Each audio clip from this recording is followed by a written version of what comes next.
दोस्तों, जैसे कि आप सभी को पता है, आज है 1 अप्रैल 2022 और आज से हमें क्रिप्टो पे 30% टैक्स देना होगा और साथ ही साथ 1% जीएसटी यहाँ पे सरकार ने लगा दी है।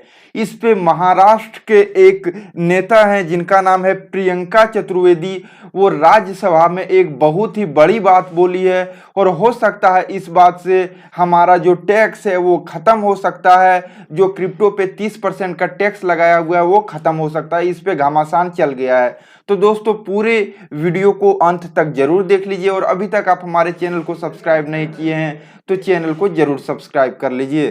तो चलिए दोस्तों, वीडियो को देखते हैं। सर, कुछ दिनों से कल भी मैंने सुना, दो सीनियर लीडर्स हैं, ऑनरेबल एमपीज भी हैं, उन्होंने क्रिप्टो करेंसी की बात की। आज हमारा देश एकमात्र देश होगा पूरी दुनिया में जो क्रिप्टो करेंसी बिल लाने से पहले क्रिप्टो टैक्स लगा देता है, और एकमात्र वित्त मंत्री होंगी इस देश में जो कहती हैं पता नहीं लीगल है या इलीगल है, और वो मैं अभी नहीं बता सकती हूं। जब क्रिप्टो करेंसी रेगुलेशन आएगा तब हम बात करेंगे, पर हाँ, हम उस पर टैक्स जरूर लगाएंगे। हम उस पर टैक्स भी लगाएंगे, हम उस पर टीडीएस भी लगाएंगे। और मैं जब माननीय एमपी को सुन रही थी, सर कुछ भी नहीं है, सर कुछ भी नहीं है। हाँ, जरूर लगा दूंगी सर, अगर आपकी अनुमति होगी। वित्त मंत्री बता दो दे लीगल है या इलीगल। जी, तो मैं यहाँ पर बस ये बात कहना चाहूंगी सर कि हमारा टैक्स भी लग गया उस पर। हमें ये भी नहीं पता कौन सा स्टेटस है उसका, एसेट क्लास है, क्या क्लास में उसके अंतर्गत किया गया है।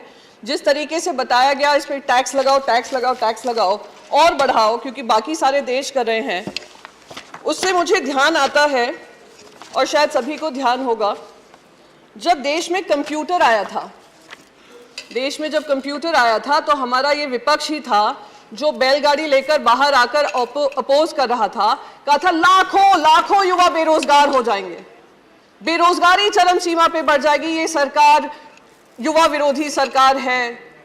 और क्या हुआ?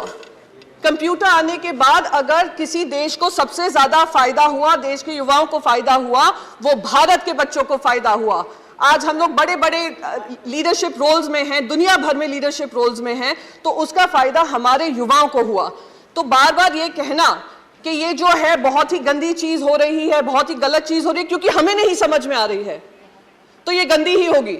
ये बिल्कुल मुझे वो बात याद आती है कि बच्चों से कहा जाता है बचपन से ही, और हमारे भारत में ये विशेष करके होता है, तुम अगर इंजीनियर बनोगे, डॉक्टर बनोगे या आप चार्टर्ड अकाउंटेंट बनोगे, वही करियर होते हैं, बाकी सारे करियर गलत होते हैं। और अगर वो करियर गलत है, कोई और कुछ चूज करना चाह रहे हैं, तो उनको रोक जाने की कोशिश की जाती है। अगर रोकते नहीं है तो कहते हैं हम घर के बाहर निकाल देंगे। तो ये बिल्कुल वही हालत हो रही है क्रिप्टो के साथ, क्योंकि हम नहीं समझ पा रहे हैं कि क्या है उसके मंशा, क्या है इंटेंशन, क्या है एम्प्लॉयमेंट जनरेशन की कैपेसिटी, क्या है एनेबलिंग इकोसिस्टम बनने की जरूरत, क्या है वेब 3.0 क्या है। तो इसलिए हम उसको टैक्स भी करेंगे और हम उसका क्रिप्टो रेगुलेशन भी नहीं निकालेंगे। सर, मैं एक चीज यहाँ पर बहुत इंपॉर्टेंट दूसरी चीज यहाँ पे कहूंगी। मैंने आपको कंप्यूटर का उदाहरण दिया, ऐसे ही इंटरनेट जब आया था, देश में ही क्या दुनिया में, हर डिस्ट्रप्टिव टेक्नोलॉजी आपको भी डिस्टर्ब करेगी, पॉलिसीज को डिस्टर्ब करेगी, और हमारी जिम्मेदारी बनती है कि हम उस टेक्नोलॉजी के आगे बनकर एक रेगुलेटरी फ्रेमवर्क बनाएं और इससे हम घबराएं नहीं। आज जब इंटरनेट आया, सबसे ज्यादा अगर फायदा हुआ तो हमारे ही देशवासियों को हुआ, पर दुख इस बात का होता है क्योंकि हम उनके लिए एक इनेबलिंग इकोसिस्टम नहीं बना पाए, उस वजह से वो दूसरे देशों में जाकर, आज आप कैलिफोर्निया देख लीजिए, यूनाइटेड स्टेट्स देख लीजिए, यूरोप देख लीजिए, जो जो बड़ी मल्टीनेशनल्स हैं, टेक्नोलॉजी रिलेटेड कंपनीज हैं, उसको हेड हमारे इंडियंस ही करते हैं। तो आज वही टैलेंट अगर हमारे देश में ऐसी कंपनीज बनाता तो क्या हमारे देश को फायदा नहीं होता? Sir, I will just conclude with just one last bit कि sir, we are living in the world of web 3.0. Either we choose to bite the bullet or we dodge the bullet.